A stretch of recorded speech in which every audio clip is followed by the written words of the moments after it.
All right, Nick. I know you love these 6:40 starts. Well, 6:40 is in start times. End times right around 8:45, 9 o'clock.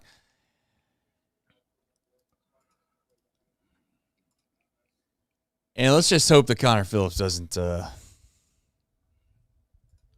doesn't make my mentions skyrocket after the clip that's been circling socials.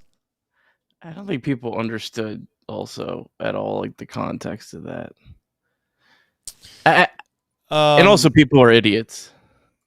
Well, I mean, like, my thought is pretty straightforward. This guy is going to maybe turn into one of the best relievers in baseball. And if he does that in 2 years from now, well, now you find yourself in a pretty bad spot when you could have just taken a little bit of a flyer on the fact that you got to take chances as a smaller market team. You got to take chances. And I feel like Phillips is a guy that probably would lend himself to wanting to take a deal because he's seen how fast it can unravel. He was supposed to be a fantastic starter on the precipice of maybe being in the rotation. And then not that long after, he was in the Arizona Fall League. Or the Complex League, I should say. So I'm not saying that someone might say that, well, that's a perfect example as why you wouldn't do it. Well, I guess I'm just trying to see what I'm seeing, which is a guy that has unbelievable stuff. And, you know. But I also love, there's a lot of people who are saying, what about Tony Santion? It's Don't get hurt. No one get hurt.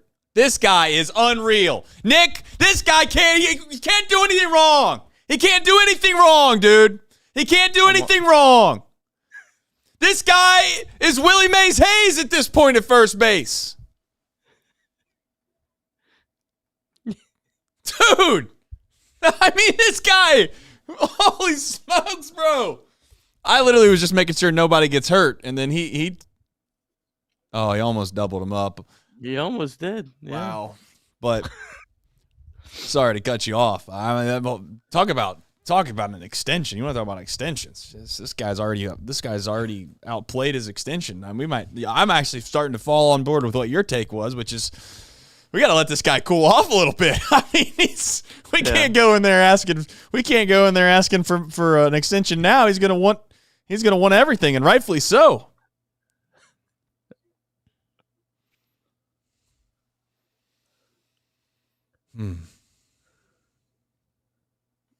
Anyways, back to Connor Phillips' extension. I love all these comments like, what about Tony Santion? It's like, do you guys look at people's ages? Like, does anyone have any clue here? Like, what are we doing? Yeah, I wasn't trying to say that he was like 100% the best reliever tomorrow. But he's 24. Yeah, but he's in a pretty good position from the rest of his career standpoint to be a guy that might end up being someone you want. Someone right on the field. Is that what we got?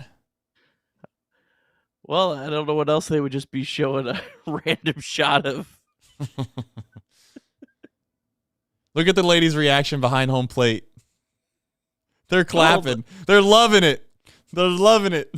This is the highlight of the night, man, for those fans. Oh, they're loving it, man.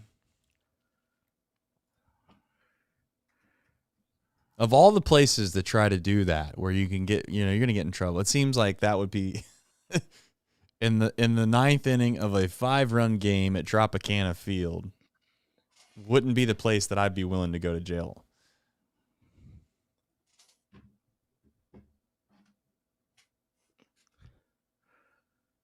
But here we are. Twitter, you have that reminder up there at the top still, or no? I got that. That's the first thing I did. All right, perfect. I did that before I even updated the graphics. I'm just not gonna forget. We're good.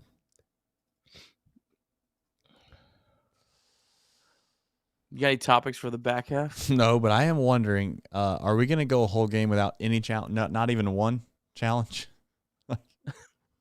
Like that was a really close pitch, dude. We got 2 challenges left. To be fair, I think Stevenson was right on both of them. They were both balls.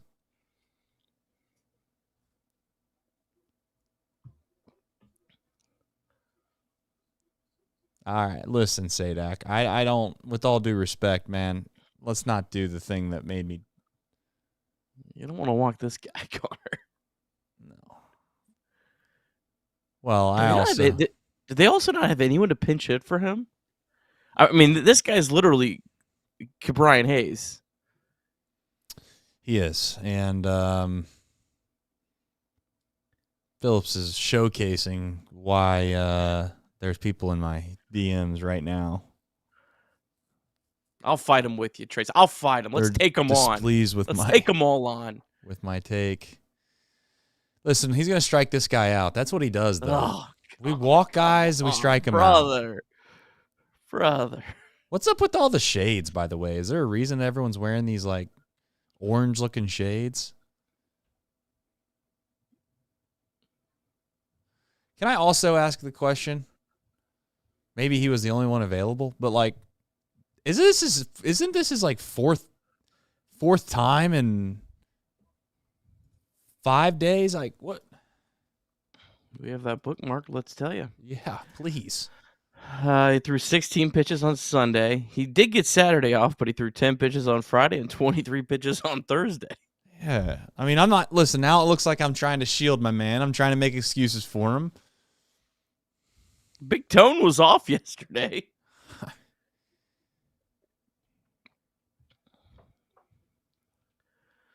Big Tone's warming up now. So I would argue this also isn't necessarily like we've talked about this before. This isn't also like the prime spot to use Connor Phillips. No, like, no, not this is like the only spot that like he can really screw up.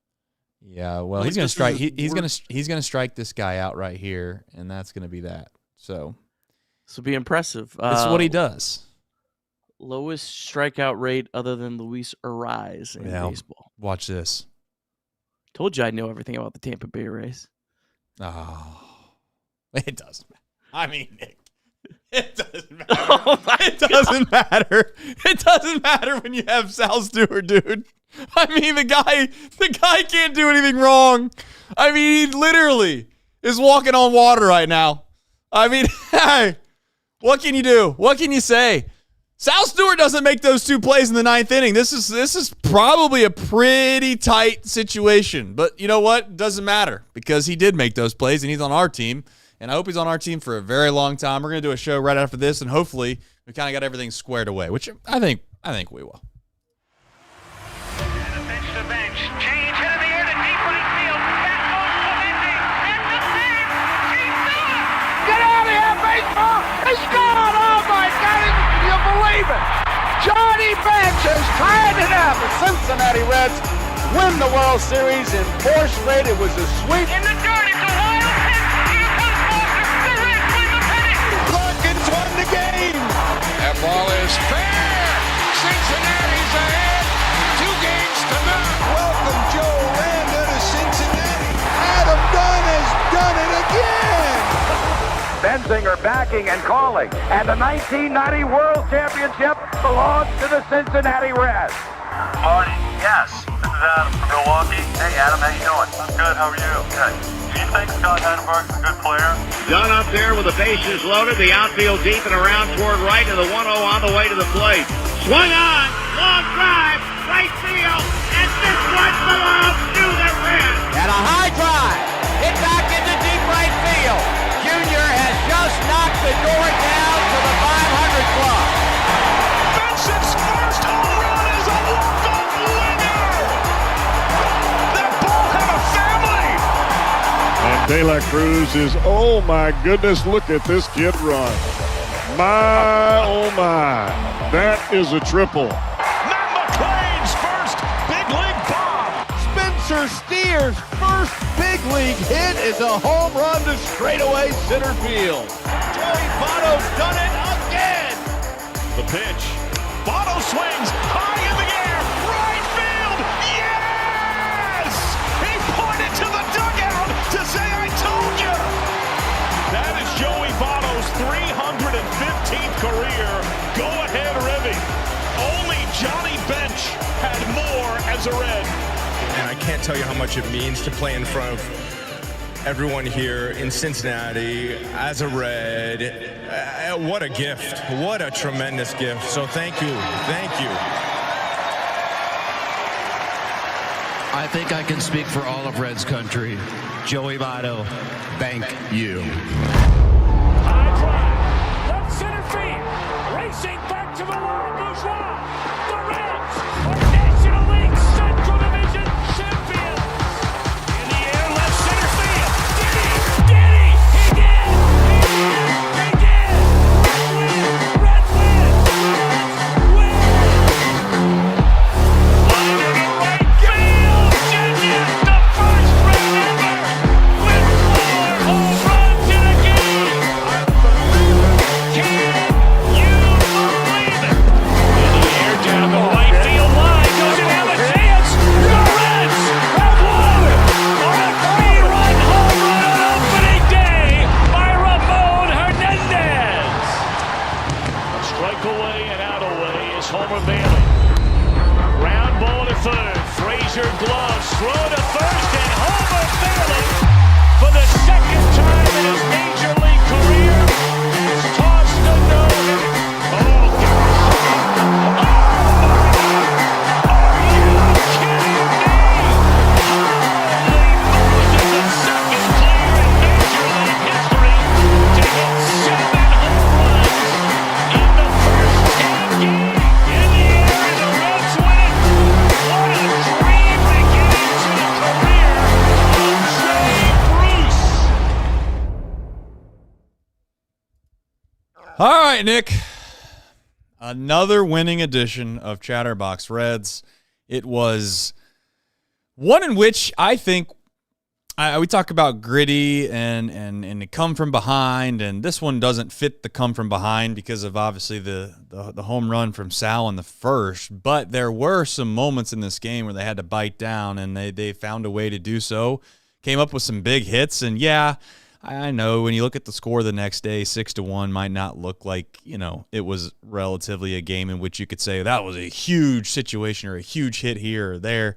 But I do think that is the case in a 6-1 game, like it or not, and I'm sure we'll get into the nuts and bolts of all that. But it's particularly nice to see guys that have struggled and or been absent start to come alive a little bit. I'm not going to say they're all the way back because I don't think that's fair to say quite yet, but it's starting to feel like that. And it's starting to feel like maybe, just maybe, the things that were inept 4 weeks on end are maybe starting to turn a corner here, and that is the offense.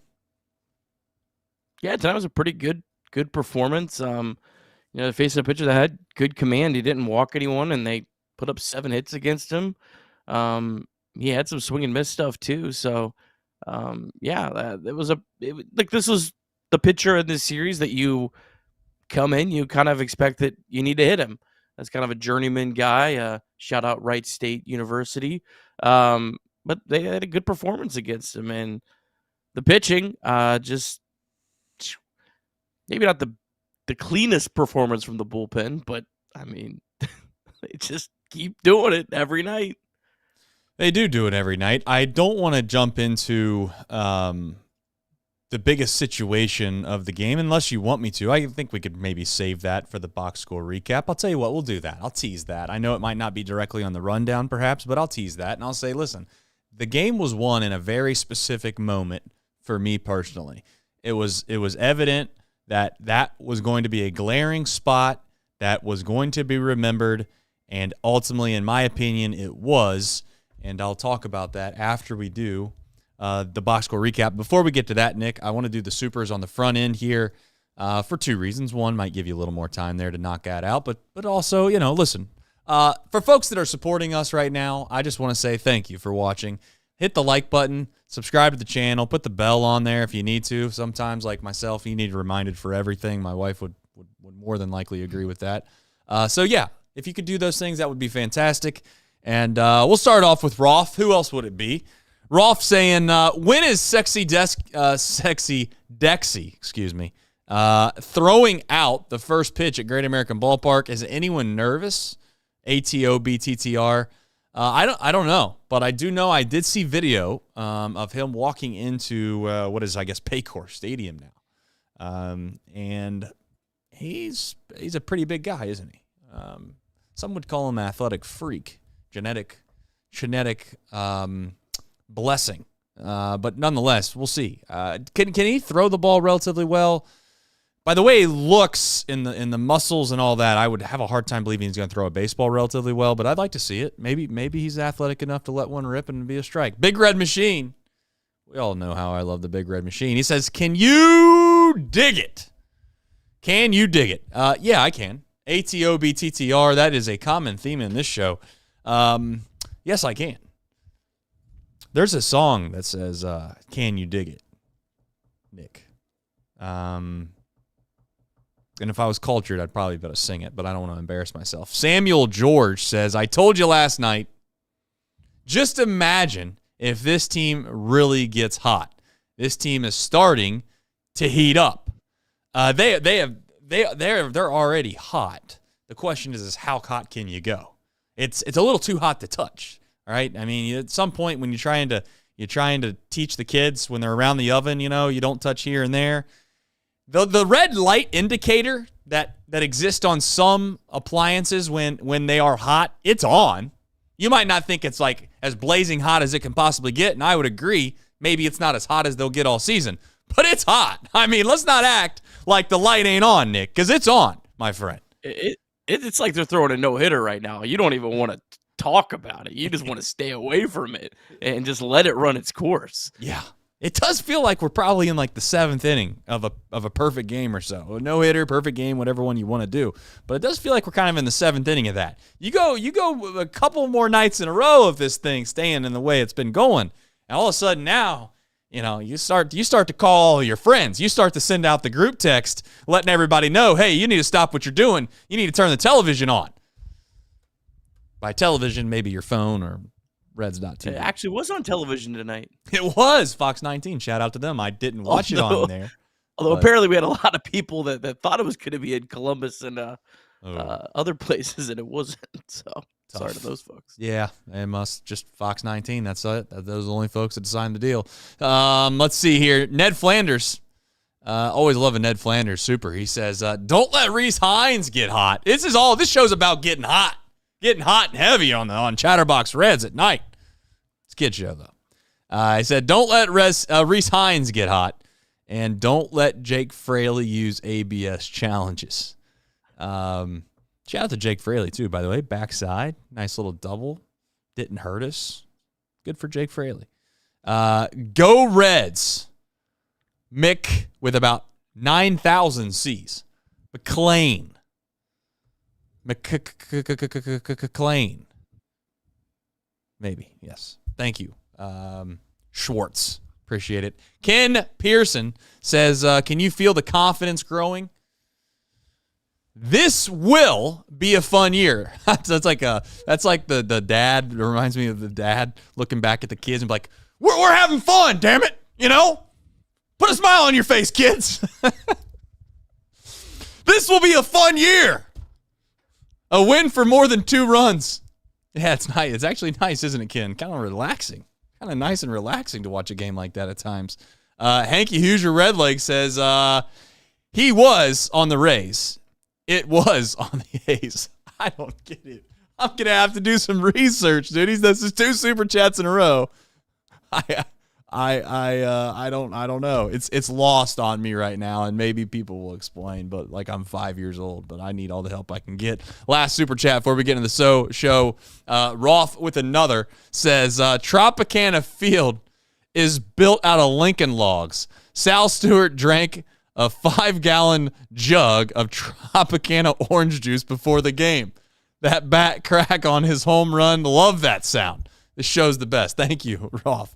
I've been to Tropicana Field of all places. I got to tell you, pretty bad. I mean, if you want a visual, if you've never been to Tropicana Field, imagine U.S. Bank Arena, then turned, I think, Heritage Bank Arena now. Imagine that place with a really dimly lit dome, basically is what it is. I mean, that's the stadium. Maybe a little bit bigger because you have to put a baseball field in there, but that's the nuts and bolts of it, you know? And in fact, it was so bad, they didn't even have signage in the hallways. It was just, looked like you were going down an elementary school that had basically just been built where the walls just got painted and they hadn't put any signs up. I was like, have they ever heard of like just some signs up? Like just put logos up on the walls. It'd make it look a little nicer. But anyway, and Quilo the Great says, hard to not get insane about Sal and his ceiling. Yeah, like his ceiling feels like we're watching it. I mean, he can't get any better than what he's at right now. And I keep saying that. Maybe he can. I mean, the dude's making Willie Mays Hayes catches out there. He's catching snag and line drives in the game. He's hitting, you know, he's not only that, but in the first inning, he works the count in his face. Like he works and works and works the count, and he gets it, you know, obviously 2 strikes, and then he finds a way to just put a great swing on a ball, and he gives you a 2-run lead. So, all right, Nick, it's time for the box score recap. And then, like I said before, there was a very, very evident thing that happened that changed the game for the better for the Reds. All right, Chatterbox Reds brought to you by Sharefax Credit Union. Sharefax is a not-for-profit financial institution owned by its members that returns earnings to them through lower fees and better rates in addition to traditional banking options. You can apply for membership at sharefax.org if you live in one of our 12 counties. Just like the rest of Cincinnati, Sharefax is fired up for the baseball season and is ready to experience all the highs and lows with the Chatterbox community. Sharefax Credit Union, insured by NCUA. All right, Reds taking on the Tampa Bay Rays, game 1 of 3 at Tropicana Field. In the top of the first, Matt McLain had a hustle double with 1 out on an 8-pitch at-bat. And then Sal Stewart followed that up with his 8th home run of the year, 2-0 Reds. Bottom of the first, Rhett Lauder gave up back-to-back singles. The first one was an infield single, but then back-to-back walks and walked in a run. But Lauder struck out Fraley looking with the bases loaded on a perfectly placed sinker for out number 1. Fraley challenged. Fraley was wrong. Lauder then struck out Cedric Mullins looking for strikeout for out number 2, and then got a ground out to survive the inning. 2-1 Reds after 1. In the top of the third, TJ Friedel smoked a double, and then after a Matt McLain fielder's choice, Ellie De La Cruz singled home a run. That made it 3-1 Reds. In the top of the 6th, Reese Hines doubled home 2 more runs with 2 outs to make it 5-1 Reds. And Rhett Lauder, how about this? He settled in nicely, retired 9 of the final 10 batters he faced. Final line for Lauder, 6 innings, 5 hits, 1 run, 2 walks, 3 strikeouts. Reds got some insurance in the top of the 7th, all thanks to Sal Stewart. He doubled, stole third base, and scored on a wild pitch to make it 6-1 Reds. Reds bullpen, the best bullpen in Major League Baseball by a full half run, plus put up another 3 scoreless innings. Reds win 6-1. Reds have won 4 in a row. Reds now 15-8 on the season, 19-9 all time against the Tampa Bay Rays. And the Reds are 9-2 on the road. Best start on the road since 1990. I knew it felt like 1990. I knew it. There was something that I couldn't put my finger on, and that's what it was right there. Sal Stewart is the deep drive of the day. Of course he is. I mean, at this point, who else has the deep drives? Nobody. 8th home run of the year, man. 8th home run of the year. 108 off the bat, 424 feet, 25 degrees off the bat, and that would give the Reds a 2-0 lead in the top of the first, jumping their win probability up 16%. And as we all know, it wind up being 100%. The deep drive of the day is sponsored by QC Kinetix. If knee pain or shoulder pain is slowing you down, whether it's on the golf course, the pickleball court, or even the gym, it might be time to talk to the care team at QC Kinetix Cincinnati about regenerative medicine options. QC Kinetix takes a different approach, focusing on treatments designed to help your body heal and recover. They're conveniently located in Liberty Township, right across from Lakota East High School. See what the care team at QC Kinetix is all about. Visit QCKinetics.com or call 513-655-3356. QC Kinetix. Turns out that Diaz might need QC Kinetix after all. He's going on the IL for the Dodgers. And what's funny about them, they probably don't even care because he'll be back when we need him. But ho-hum out in L.A., kind of a wild situation. But I want to get to the point that I made. Should have got surgery in the offseason. Should have. I mean, he should have. Him and Hunter Green were too busy playing video games probably and just not taking care of their bodies and decided, oh, you know what, we'll worry about that later, and went to spring training and boom. Forgot all about it and realized, oh, yeah, we have an arm problem. Let's go get it fixed. That was facetious. That was a complete joke for those that might think that I'm being serious. I'm not at all being serious. But what I am being serious about is this. I know we have it on the rundown. I really don't want to get into the Rhett Louder speak per se, because I'll save that for that. And I know Sal's the main talking point here. But before we get to Sal, I do want to say this. There was a mound visit, Nick, and I'm not going to give it all to Derek Johnson. I'm not going to say that he's the only reason that this all worked out in the way it did. But it was well-timed. You have a spot where you take a 2-run lead in the top of the first inning, and it can be forgotten about after you play 9 innings and you get to see all the things that happen.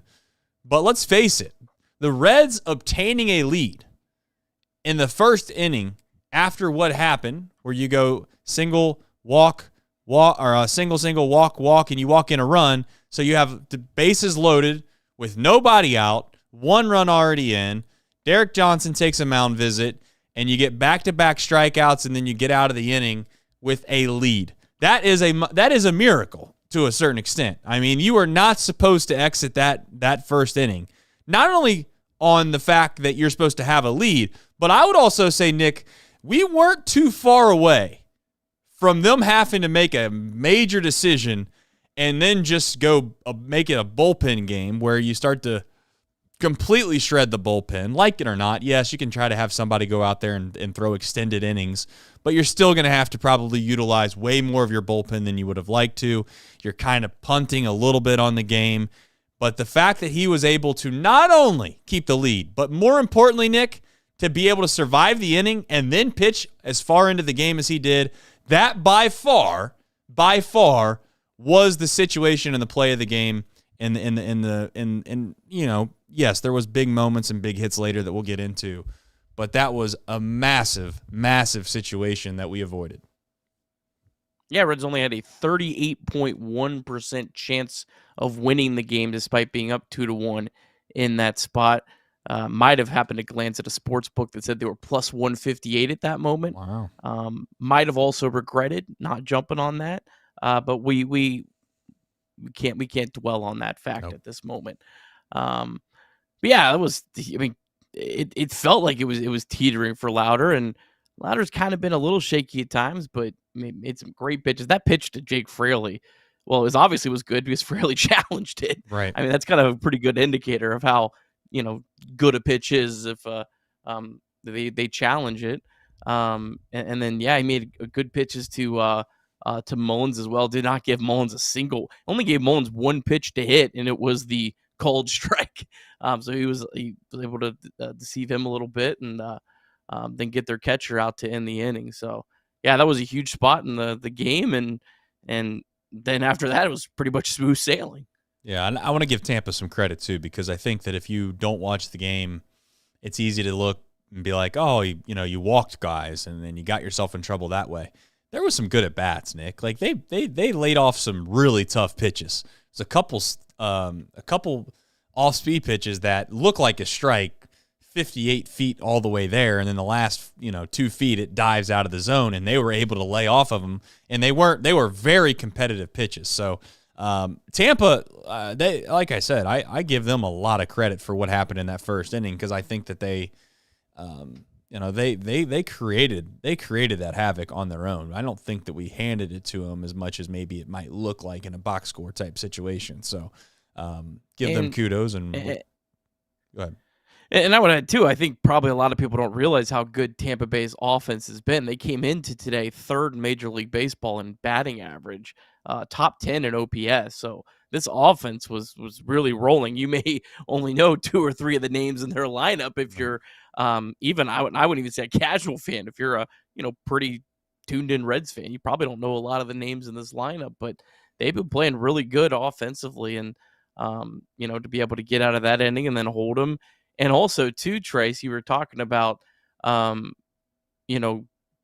how it was teetering on having to go to the bullpen. Yeah. I mean, the fact that Connor Phillips had to pitch 4th out of 5 days in the 9th inning kind of tells you where this bullpen was. So, I mean, this would have been probably a situation, Trace, where you might be having to pitch a position player late in the game. If you're, I don't even know if you can. You definitely probably a situation where you probably have to send someone down tomorrow that you don't want to, too. Like, I mean, it literally could have been the result of a guy like, I don't even know who has options left. Phillips could have had to get sent down to AAA, or I guess Nicholas has an option left.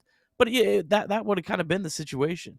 Yeah, and I think it's one of those spots where in the moment you don't really realize the trickle-down effect. And we always talk about on this show at times, like, and some of it, let's be honest, is a little bit of us just trying to find talking points at times where, you know, the games perhaps don't provide enough substance, so we have to go and say, well, you know, 2 days from now, maybe that'll make a difference, maybe it won't. Like, in practicality, that spot in his ability to get through that, we probably feel the effects of that 2 days from now.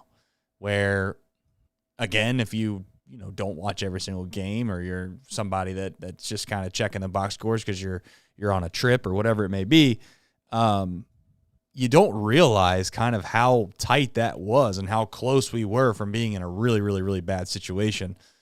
So, kudos, I guess, to Louder, and we'll get into him a little bit more here in a minute, but that was a massive spot, and I just cannot believe it. Kind of felt like, once again, this is our year or something. Like this is just, we keep finding ways to just roll a, I don't want to say roll a 7 in craps, because that's usually typically not good, but finding ways to avoid the 7 for what seems like an eternity now.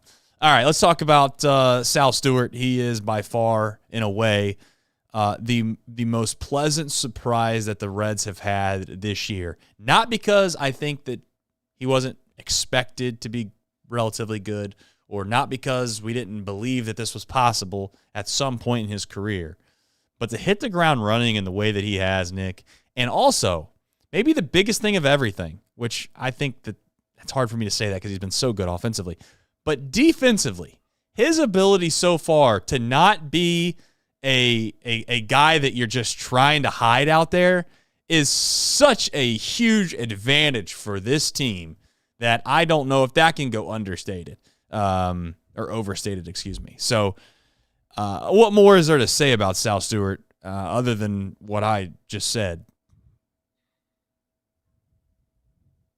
Thank you, Nick Castellanos. I mean, we cannot thank him enough for this.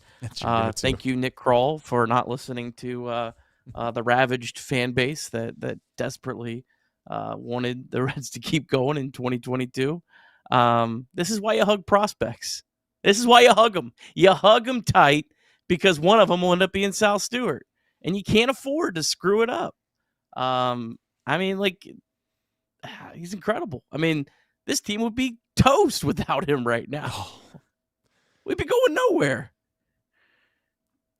Yeah, I mean, it's crazy to think that if you didn't have his production from the beginning of this year onward, they don't survive much of the games that we've been able to win earlier in the year. And then secondarily to that, now you talk about being able to stretch your lineup out because you add one good hitter to the lineup. I think I even remember last year, right? Like Austin Hayes came to the lineup, Nick, right? And you remember he got inserted into that 3 or 4 hole. Certainly the 4 hole, because it wasn't that's Ellie De La Cruz's position, as we all know. But point is that it just makes a world of difference when you have a guy that has not just the ability to be consistent offensively in the stance that you can get base hits, but to be as impactful from a power perspective as he has been, Nick, is. I've never seen anything like it. And again, maybe I haven't watched baseball long enough, and I know that there's been the Aristides Aquinos of the world and the Reese Hines of the world who've come up here for a week and had 8 home runs in 5 days or whatever. I get all that, but it's April 20th, man. Like, this isn't. We're past this. We're past the stage, in my opinion, of it being like a fluke. Is he going to be this good all year? I'm going to still stand here and say it's impossible to be as good as he's been up to this point all year long.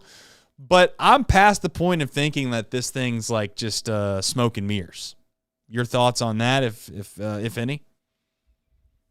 Yeah, I mean, he just, as cliche as it is, he just, like, this dude just makes winning plays every single night. And yeah, like what you said, like, there's a lot of things I think have annoyed us with the way the Reds have kind of handled this roster. But the one thing we should give them some credit for is I think we were all begging, please just put Sal Stewart at first base, leave him there, don't mess with them, and they did that, and I think it's paying dividends. And I think it's also helping him out defensively. I'm so glad. I mean, I know they've played him once in second base and whatnot, but he's been the first baseman. It's his role, it's his job, and he's just running with it. And I mean, what else is there to say? Well, the greatest thing is that he's not giving him a choice, Nick. I mean, he really hasn't given him a choice. Well, yeah. They've never, not even a single second of this year have they been able to be like, well, maybe this isn't going to work. No. He's already overran that narrative. I mean, not only has he been, like I said, ripping the cover off the baseball from the very jump in spring training on to now he's legitimately making plays. Really everywhere that he's been put so far, he's made plays. Even at third base, he made some decent plays.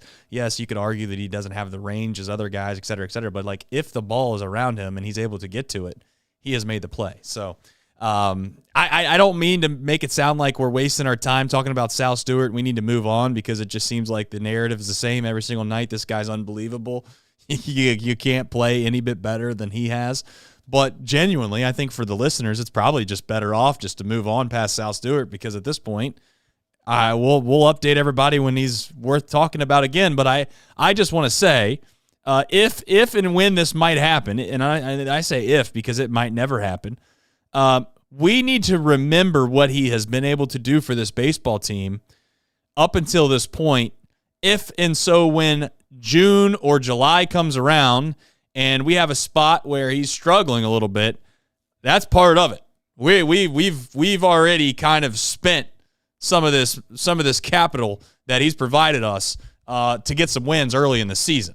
So I'm also proud of you, Nick, because you don't have Ellie De La Cruz on the front end of this run out, and that dude's also a very, very damn good player that we'll get to here in a little bit. But before we get to him, maybe we'll jump into Rhett Lauder. And we talked pretty at length there about that first inning, but he pitched obviously longer than just the first inning.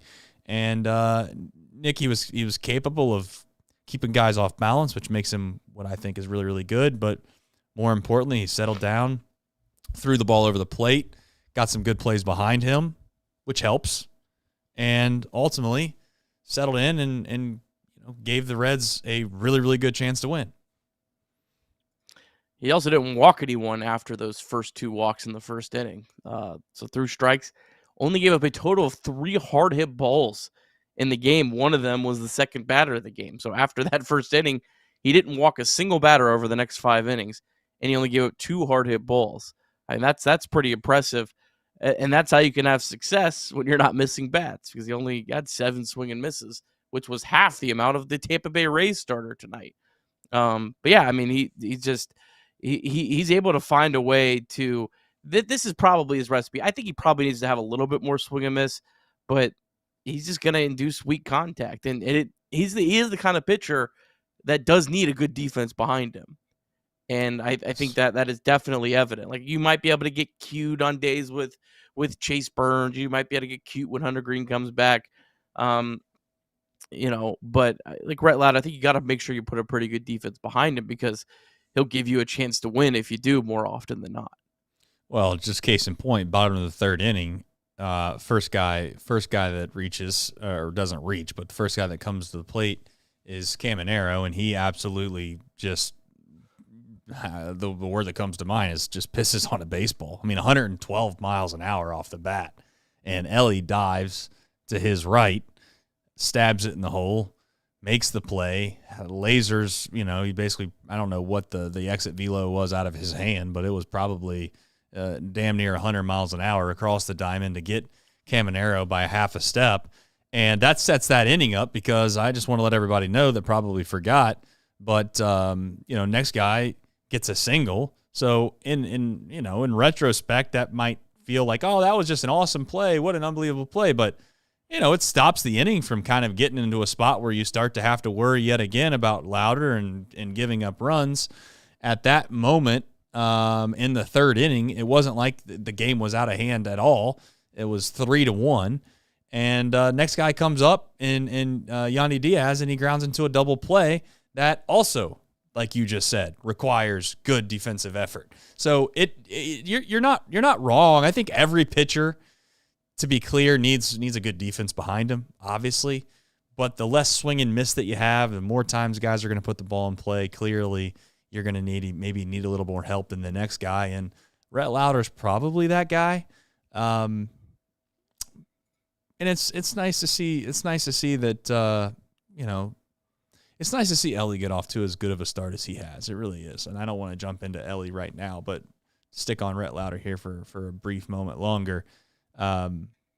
It was one of those spots in the first inning where I thought to myself, well, this puts a little bit of pressure on Chase Burns now, because I've always said I think between Lauder and Burns that one of them is going to have to make sure that they turn in a really good start.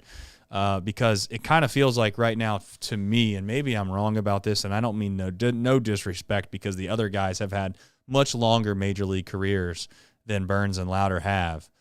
But, the other guys that formulate this rotation right now, I don't really trust isn't the right word, but I don't think they have the ability to go out and maybe dominate in the same way that I think that those two guys are capable of dominating, even though Andrew Abbott has done it for a plethora of time. Even though, yes, Singer has been in Major League Baseball for vastly longer and has done it at a pretty good level. But I need one of those two guys to throw the ball well, and it's nice to see Lauder maybe not put as much pressure on Burns as he otherwise would have had if he couldn't get out of the first inning. So. Yeah, that's a good point about the pressure on Burns, and yeah, those two guys have just really fed off each other. It's kind of funny. I feel like they've both had one bad start, and they were like back-to-back days. And other than that, they've been, as good as you possibly could have really dreamed they would start this season. Rhett Lauder, it's crazy. Like we all know how fast like Chase Burns got to the big league, but Rhett Lauder got to the big leagues fast too, and then missed a whole year. Right. So these guys, there used to kind of be this narrative around the Reds that they held their prospects down way too long. Rhett Lauder and Chase Burns got to the big leagues very, very quickly. Maybe not Angels quickly, yes, but the rest of baseball quickly. And it's really impressive, and it's just it's exciting for the future, because these guys, you have them for 6 more years. Yeah, they without doubt are the obvious 1-2 punch that you kind of need to be a very, very formidable playoff baseball team at some point, right? And yes, Hunter Green's very much still in the mix for the Reds. I don't make it sound like he's completely gone forever, nothing like that. But when you look at just the prototype of a team that can go on and do something really special in the postseason, that typically is going to have hopefully a 3-headed monster, but at least if nothing less, you have to have at least 2. And it seems like Lauder and Burns can be that for this team moving forward, and hopefully somebody else can help slide in there and be that person as they progress and they get older, and time will tell ultimately what Hunter Green's capable of doing, and whether be it health and or just how many times is he going to get a start late in the year and deliver as he's done that. Unfortunately, he didn't do it in the playoffs, which we just need more reps. It's really, really hard to judge people when they get one chance at something in the playoffs and say whether they're good or bad at it. So other than that, great start from Rhett. Thankfully that he was able to just completely dodge what felt like just an insane amount of bullets in that first inning and give the Reds a really good chance to kind of keep this momentum moving forward, and they've got to have a pretty good bullpen, what I would call depth bullpen chart here the next 2 days. just based off of, the way things fall. But to your point, Nick, maybe they don't. And we'll talk about that on the back half of the show. It's kind of weird that they decided to use Phillips. And they did throw a lot. I mean, I was kind of surprised they went to him over Santillan, but Santillan did have yesterday off. But I mean, they did throw a lot of pitches. The bullpen did those 3 days in Minnesota, and then remember they didn't have an off day last week either. So it's also probably a little bit more of the cumulative effect. And this early in the year too, it also kind of, I think, makes it a little bit more profound. That's fair. All right, we got some supers. Let me jump in here, make sure that I haven't missed any. No, which means the folks that there's a lot of folks that obviously might need this, but there's some folks that come in here after the Reds struggle from time to time, and I haven't seen them in a while. I haven't seen any really hater comments from some usual suspects, but they're nowhere to be found, Nick. We want to remind you that you can call or text 988 anytime, day or night. The 988 Suicide and Crisis Lifeline is a place to get support for anything related to mental health. Whether it's an immediate crisis, simply wanting to find out how to connect with care, it's a 100% secure and anonymous way to reach out for help when you don't know where else to turn. To connect, call or text 988 or visit mantherapy.org to get help. It's okay not to be okay. All right. You have Trace's choice on there, and obviously Ellie as well. I think Ellie was my choice to have a little bit of a discussion about, because it seems like we have been now spoiled. We've talked about this before. I don't mean to beat a dead horse, but he makes so many plays that you don't even really get a chance to give him credit for when you look back at the end of the year and be like, looking at his OPS, looking at his WRC plus, looking at WAR, whatever metric you want to try to judge Ellie by, that's fine. But until they're capable of showcasing the pressure that he puts on the defense at times as well, the play even the other night in Minnesota where maybe the guy doesn't bobble the ball in left field. Or maybe he bobbles the ball in left field no matter who's running, okay? But nobody's scoring in that spot if it's not Ellie either. And, again, that on paper looks like just a ball that went through the left fielder's legs and rolled all the way to the wall, and he had to throw it back in. Obviously, when you're watching, that's not the case.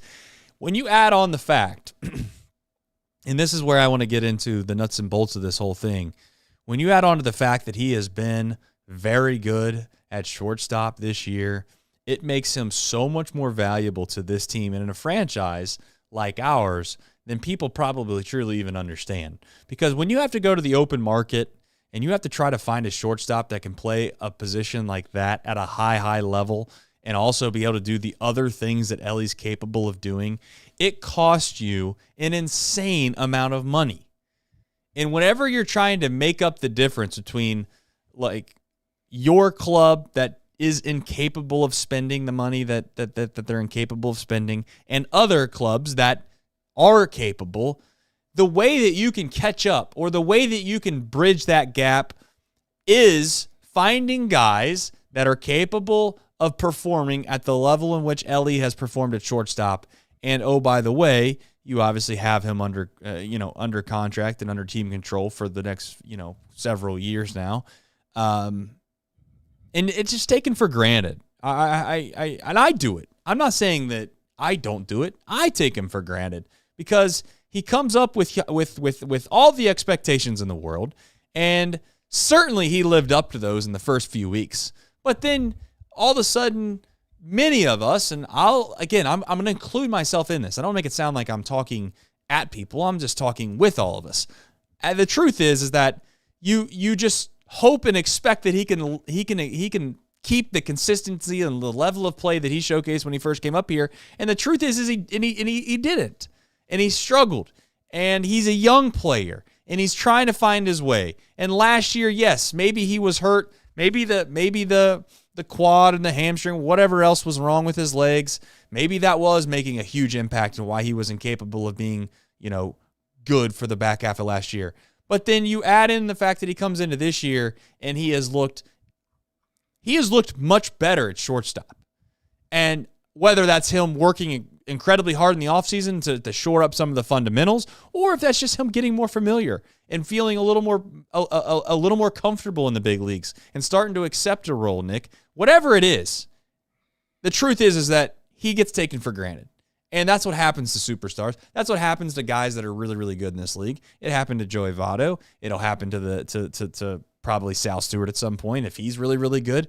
And I just want to remind everybody that there's only a couple positions on this baseball team that I think that they cannot afford. They cannot afford for them to miss days. And Elly has done that time and time and time and time and time again. It is by far the most, you can call it whatever you want, underappreciated thing that he is he's there every day. He's there every single day. And yeah, he's supposed to get off days, Nick. I get that. We were supposed to rest him. We were supposed to give him some help. But then when you're like, well, who's going to play shortstop? Oh, well, we got to move him to shortstop, and then who's going to play that position? And then it's not really good when Elly doesn't play, is it? Which is probably why he plays a hell of a lot. And I'm just saying we take that for granted. Go look at his StatCast page. It's pretty exciting. To do a little toggle from 2025 to 2026. And obviously 2025, I think, got dragged down by how bad he was at the end of the year. But there's been some pretty significant improvements. He's also getting the ball in the air a lot more. One of the things that Elly was struggling with, he just kept hitting the ball hard into the ground. His launch angle's almost doubled. Now it's very early in the year, and I don't think he'll probably sustain that. But he's hitting the ball better. And yeah, like you said, I mean, the defense, I don't know necessarily how much overall better it is because he hasn't made a ton of spectacular plays yet. Tonight was certainly one of them. But he's definitely shored up a lot. And I'm not a guy I think that protection in the lineup can be very overrated, but I do think that Sal Stewart helps Elly tremendously. It maybe more mental than like the actual physical protection and the way pitchers pitch you and all that kind of stuff. I just think mentally probably helps Elly a lot where it's like, okay, hey, this guy behind me, I mean, just is absolutely on fire. He's like, how many times has Elly had that? It's been Austin Hayes against lefties is about the only time he could have felt good about himself, right? I mean, there's been no one behind him that could do anything. So I do think that Sal probably is really helping him, maybe mentally as much as anything. Oh, no doubt. I mean, obviously, the pressure I think that Elly was finding himself under got to him a little bit. I felt like the past few years. Yeah, when he first came up, I think he was a happy-go-lucky kid that really he could do no wrong. That team wasn't expected to do anything at all in 2023. Hell, they were supposed to lose like 100 games. So there was no expectation, right? It was like, come up, let's just have some fun. Similar to any sport that you might have played in your life. Like, I don't want to like try to use analogies that might not make sense, but like for many people that I've either, play basketball, go outside and tell yourself you got to make 10 free throws in a row, and then all of a sudden, like the first few free throws you shoot, it's like no pressure at all. You're just shooting them. And then all of a sudden, like you get down to that 8th or 9th or 10th one in a row, and you start to feel a little bit. You start to like, all right, this matters. Like, especially if you tell yourself you're not allowed to go inside until you make 10 in a row, you start to feel the pressure. Same with golf. Let's just say, for instance, at the beginning of the round, you're playing really, really well, and things are going great, and then all of a sudden you're like, wait, you look down at the scorecard and you think, oh, man, I got 5 holes left, and this is the best round I've ever had. Those last 5 holes, for a lot of people, get a lot harder. I think the same thing happened to Elly, truth be told. I think he came up and he played without a care in the world. Then all of a sudden, everybody, told him how good he was and how much it was expected of him. And he struggled. And he struggled, I think, mightily at times last year specifically. And he had this, I would say, like this super desire to want to play every day and be that everyday guy. And I mean, I'm not saying that there's anything wrong with that, but that obviously can get in the way too if you're not healthy. So ultimately, the fact is this year, there's one other player that I feel the same way, and I'll segue to him as well in a minute, is that when you don't feel like you have to be the guy, typically you're going to play better in any sport. And I would jump in and say, could you imagine if we felt like Tyler Stevenson was supposed to be the guy that 3 years ago that we were acting like he needed to be for us?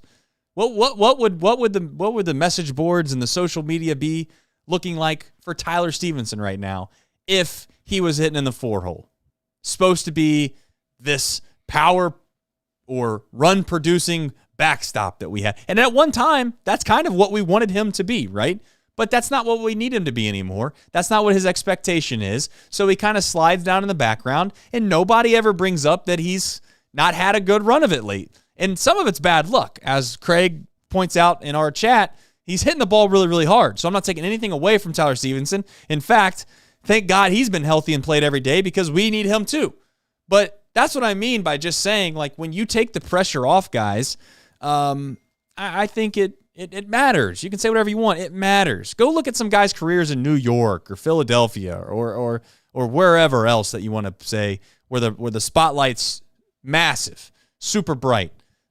Sometimes guys can't perform under that type of pressure. Sonny Gray could probably tell you all about it, Nick. Yeah.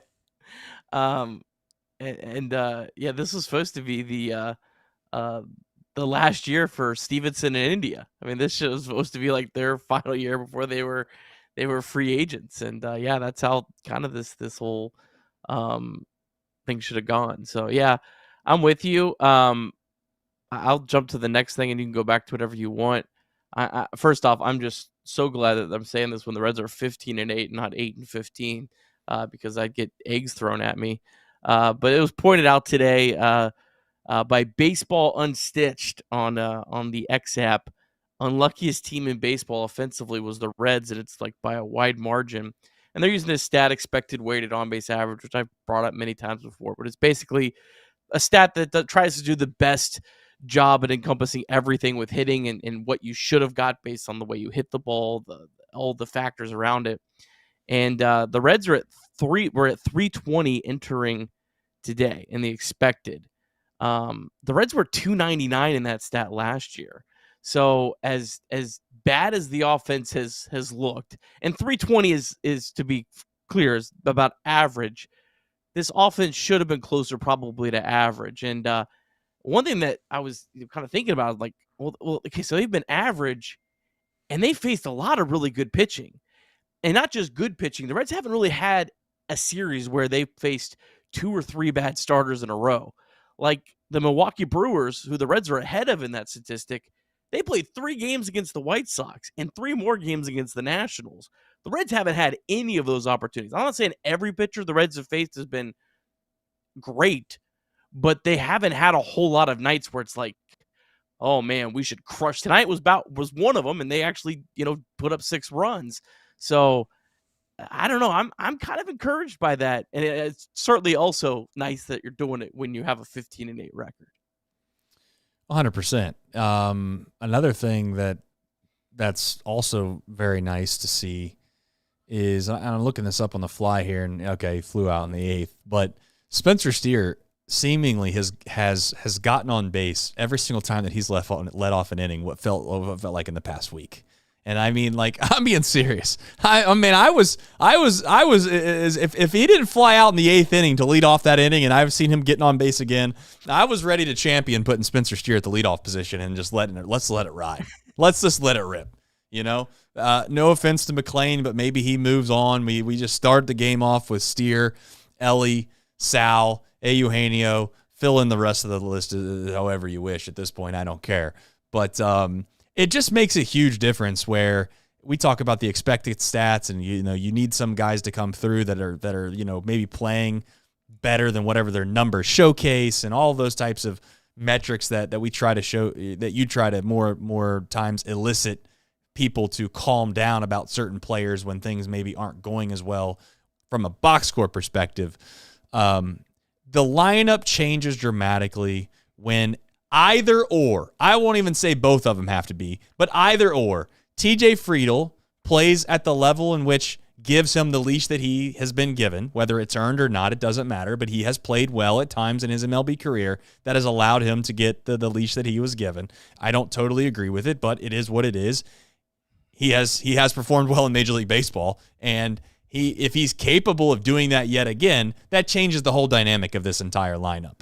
Same goes with Spencer Steer. If Spencer Steer can be, I wouldn't even say a 120 WRC plus guy or OPS plus guy like he was back in the year in which was 2023. And at that point, we had a plethora of guys that we thought were the core, and it's kind of dwindled over the years. But if either of those two guys becomes a player that you would deem at the end of the year as an above average player, I think that's the difference at this point from me believing that this is either a little bit of a fluke or if this is just a legitimate contending team that's going to be here to stay to win the NL Central. I don't think anywhere Stevenson's a guy that that is going to be the everyday catcher. Ellie's forged himself where he's at. Sal's Sal. Eugenio was brought in to do one specific role, and he's certainly going to be there for the remainder of the year.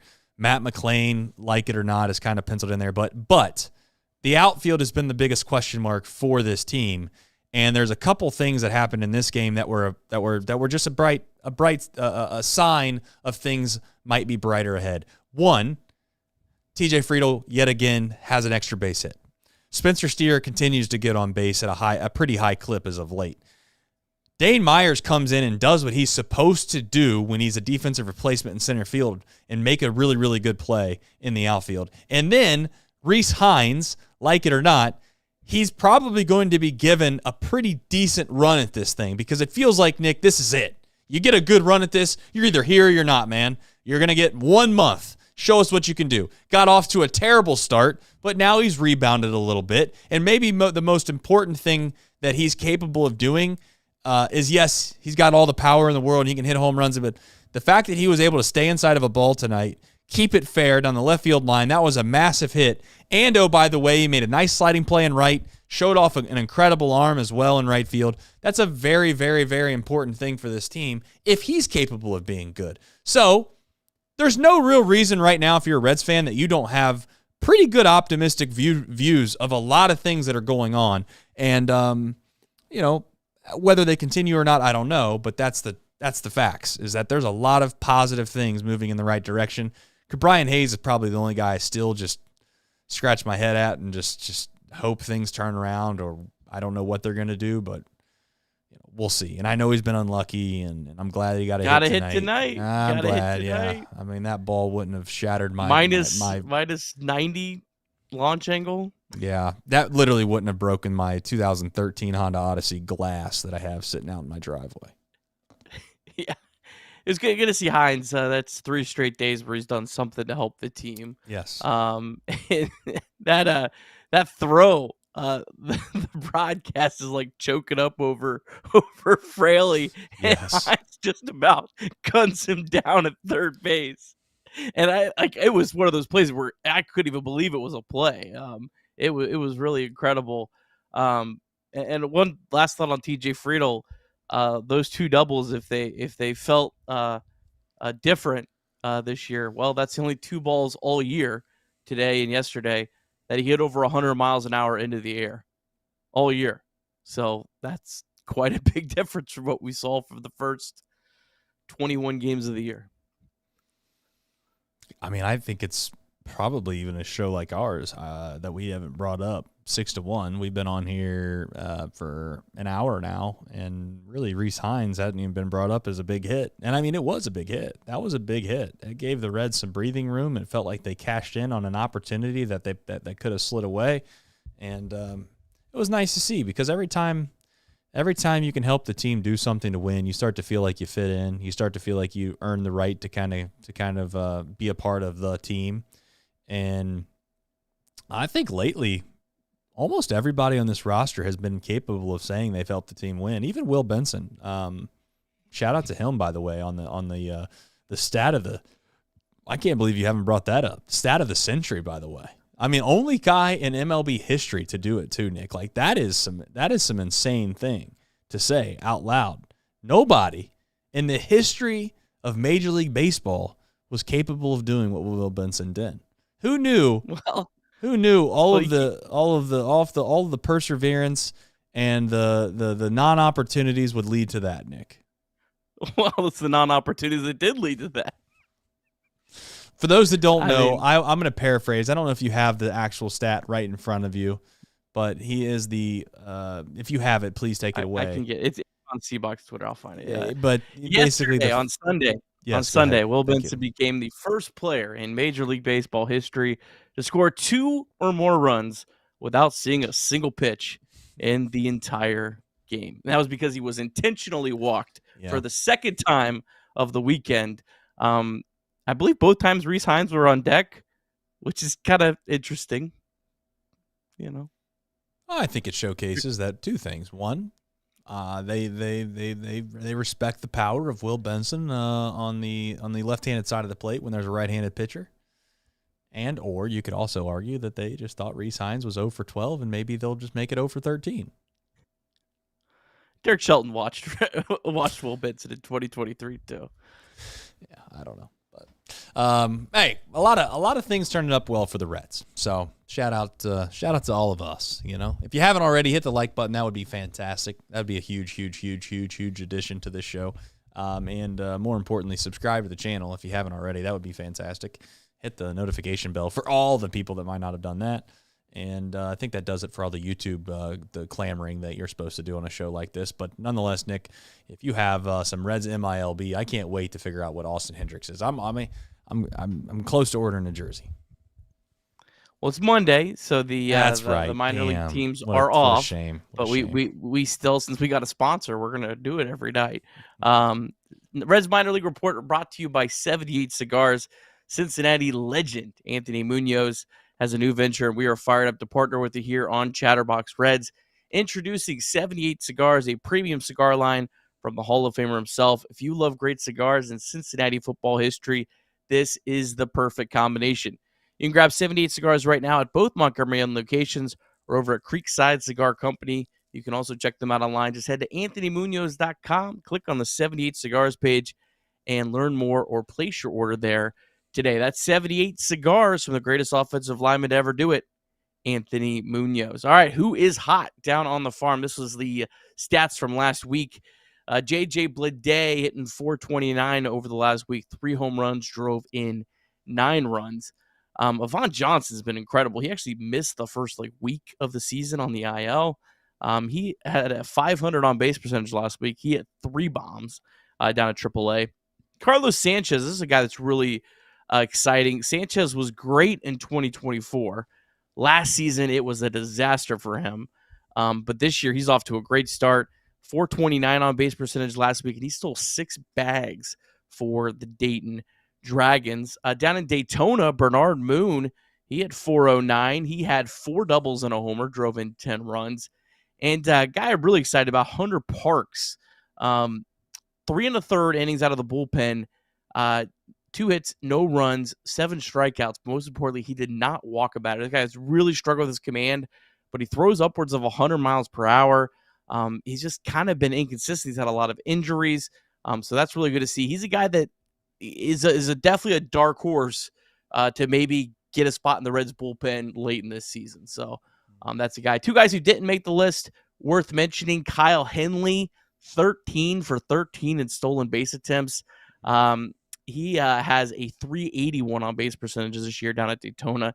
And Cam Collier got off to a really tough start, but he's homered twice in the last 3 games down at Chattanooga, who, by the way, is 11-3, I think, 4-game lead in the Southern League North Division. So good stuff down on the farm. Yeah, I tell you what, I was just thinking you had mentioned something that reminded me of the challenges. I think we went this whole entire game without challenging one single time. I thought I was crazy in thinking this because every time we bring up the challenges, you rightfully so, you defend it by saying, hey, their percentages are, pretty really good comparatively speaking to the league. My man, of course, Craig Sandlin's out. He's out in full force. Whenever there's a time, there's one thing I do know about Craig. If there's ever anything that he feels relatively passionate about and there is a narrative out there that is against what he's out after, he's going to go out of his way and try to find something that fits the narrative that he's on.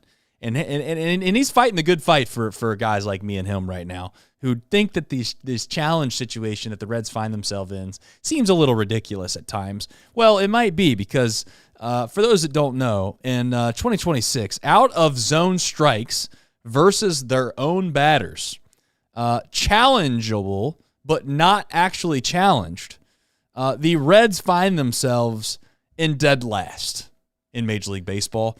58 times, this is not counting tonight, that the Reds have found themselves in a pitch that was not a strike, yet they had a challenge and decided not to use it, was 58 times, leading everybody in Major League Baseball. Do we, as he had mentioned, should we be like Toronto, where there was only 26 times that's happened? Toronto must be just burning through their challenges, by the way, if that's the discrepancy. 45%. You're talking about Toronto's 45%. To be honest, I mean, I don't want to sit here and get into a pissing match about the ABS challenge system, but if you're at 45% and there's only been 26 times all year where you haven't challenged something out of the zone, maybe it's just bad luck, or maybe it's because what's the guy's name? Wendelstadt the other night was trying to just completely kid show. Reds to me, I might have just had some bad ohms too. That's what I was saying. Maybe they don't have Wendelstadt just completely railroading us on the strike zone where he's I think he was plus 2.5 runs yesterday that he gave the Minnesota Twins an advantage on, which at this point, I don't even know if I have that stat on the umpire strike zone back there, but that's here nor there. Regardless, maybe the Reds should challenge more, but maybe they shouldn't if it keeps going as well as it has. Who is to complain or say they should be just doing something different when you have a first place team anyways? It's kind of where I find myself. Ironically, I think most people are seeing it with the batters. The Reds are ranked top 10 in successful challenges among batters, but they actually have the third fewest among their pitchers.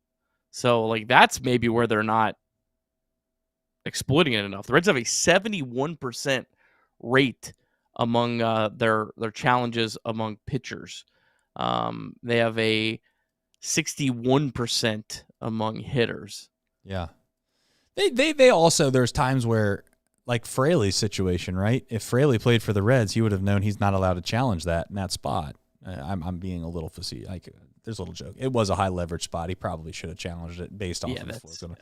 He should have challenged it. I'm not trying to say. But if he played for the Reds, he wasn't supposed to. He probably wasn't allowed. Well, there is something to be said about not challenging calls that you think you should challenge and then you're not right about, and you get to save the challenge. And the Reds have had that happen too. There's been times where the Reds have been disgruntled per se, or thought that something was a strike, and ultimately it was a strike. So anyway, we move on. The Reds are winning baseball games, and that's the most important thing.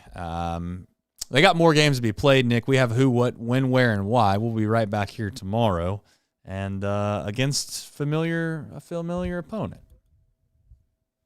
Yes, got to take on the Tampa Bay Rays again. Another 6:40 start time. This is not on Fox 19. That's okay. So let's just get that off of there so we don't confuse anyone. This is just a Reds TV game. Tomorrow, it'll be Chase Burns going up against the lefty Steven Matz. Steven Matz, since giving up 4 runs in his first start, has a 2.76 ERA over his last 3 starts, 19 strikeouts, and just 5 walks. 4-1 in his career with a 4.46 ERA against the Reds in 8 games. That is 6 starts. Ellie De La Cruz against the lefty, 2 for 3 with a homer. Caprian Hayes, 3 for 8 with a homer. Matt McLean, 3 for 6 with a homer and a double. Dane Dog himself, Dane Myers, 2 for 3. Steers, 3 for 6. Suarez is 5 for 12 with a double. For the Reds, it's Chase Burns coming off his last start, a pretty good one against the Giants. 5 innings, 2 hits, no runs, 1 walk, 4 strikeouts. He's never faced the Rays or any of their batters, so this will be the first time that lineup is ever seeing the Reds fireballer Chase Burns. All right, well, let's hope it's like many of the times that people have faced Chase Burns for the first time outside of Boston, where they knew what pitch was coming. So as long as they don't know what pitch is coming, I like our chances with Chase Burns anytime he takes the mound. So we'll see. Rays are a good team, though. I mean, I really was impressed by the amount of at bats they put together that were competitive. Very, very good at bats. Just didn't work out for them because we were very fortunate. Even in that 9th inning, those were some really good at bats put together. And Sal Stewart makes a really unbelievable play over his shoulder that we now have taken probably for granted. At first, it was kind of a joke because it was funny. Oh, you're up 6-1. No big deal. You catch one over the shoulder like that. And then all of a sudden, you got kind of a bases loaded situation. There's a liner over his head and he jumps up and snags it. And boy, if he doesn't make both of those plays, we might be doing a different post-game show. But it doesn't matter. Found a way to win. And just want to say here before we jump off the air that if you don't mind, please go and give us a review on the podcast platforms. If you haven't already, that would be something that we would very, very much appreciate. And I'd also like to say thank you for watching. Very appreciative of you guys completely just being loyal as anyone could ever ask for. Not to get all sappy and try to make this out to be more than it is, but truth is that it's tough business running what we do. It's very, very difficult, and ultimately, most people only care about the amount of people that you're in front of, and they don't really care about what you're trying to build. They don't want to hear the song and dance. They don't care about the story, and a lot of it comes down to is what you're doing producing enough people to watch it to be able to make it sustainable. And to continue to do this, we need all of you. And you have given us a chance to continue to do this, and we'll to the best of our ability try to provide as good of a show as we humanly can. Your likes, your comments, your reviews, everything, it adds up. And you might not think at times where that seemingly feels like a distant thing, and certainly there's probably many platforms like the national brands who they could get away with doing whatever, and they don't need as much help as an organization like ours. So every view counts, every viewer counts. Even today, Nick, I got a text that said we were, I don't know, $5 away on Meta from getting a bonus that we could use, and it's like. Though they matter, they matter. You subscribing to the channel, you telling your friends, you liking the stream, it all matters. And I just want to say thank you. And thank you to the Reds, too. We need them to continue to do their job, and they have done it so far. Just double check. Do we get all the supers? If not, I'll be happy to do it. We got one more. We get Scobies? We got one more, and it was from Scobie towards the back end. Actually, we have two. Big Red Machine, yet again, chimes in, says, as much as the Reds got hosed, don't know if that's a kid-friendly term or not, but we'll say hosed, by umpires the last few years, the ABS system is our new best friend. We are winning crucial moments in games. Change my mind. I'm not going to change your mind. We just won a game because of an ABS challenge in a huge spot, might I add. And I do feel like you never know what could have happened in Minnesota if they didn't have ABS. Like, if Graham Ashcraft doesn't get that strike 3 call because of the ABS, does he finish the game and get the save, or do they make a comeback and get a base hit and tie things up?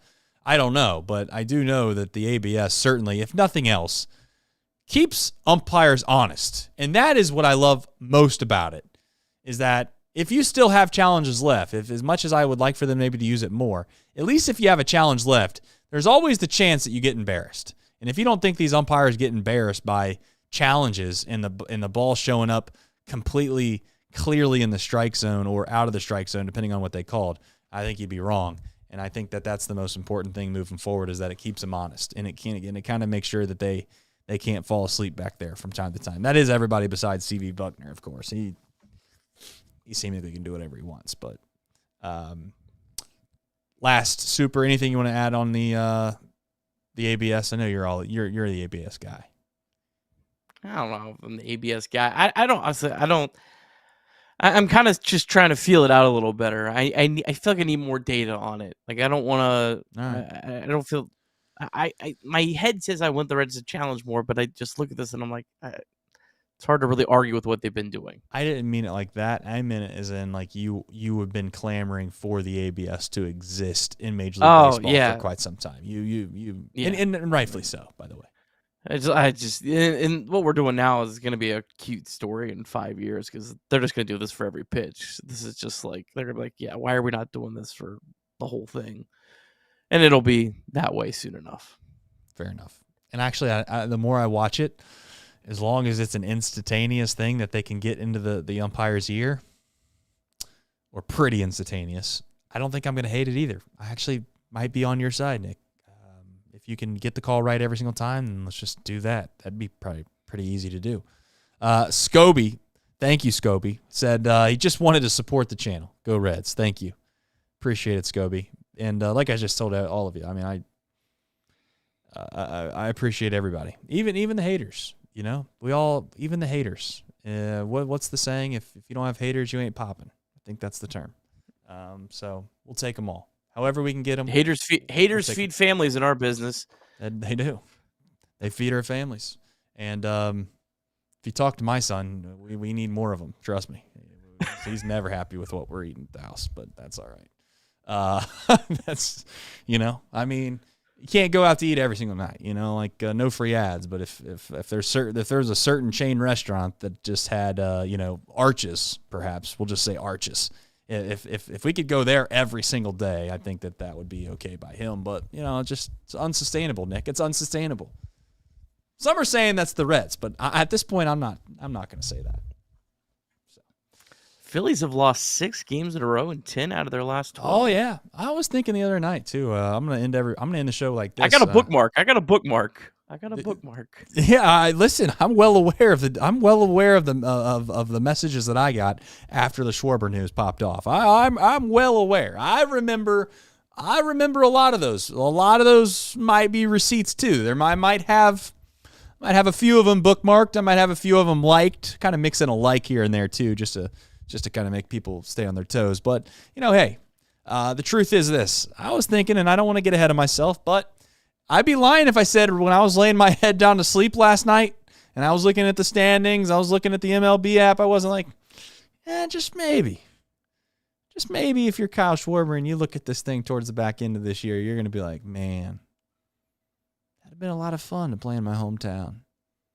It'd been a lot of fun. It would be a shame if they missed the playoffs and went into a full rebuild the next offs. That would be heartbreaking, gut-wrenching.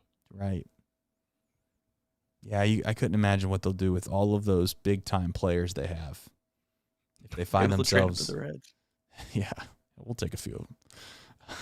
Anyways, they'll probably turn it Salary around. Dump. Hopefully they don't find this. They don't find a 420 of all the days to go back and find a 10:23 p.m. clip up of us throwing shade at the Philadelphia Phillies. But here we are on a night like tonight. All right, folks. Hopefully you enjoyed the day. For myself and Nick, April 20th just means that April 21st is tomorrow. But for some of you, I'm sure you had one hell of a day. You enjoyed the show, and I would say to you, I'm happy for you. For us at Chatterbox, we want to thank everybody for watching. Go Reds, and let's just hope maybe, just maybe, that tomorrow we'll be doing the same type of show. Take care, everybody.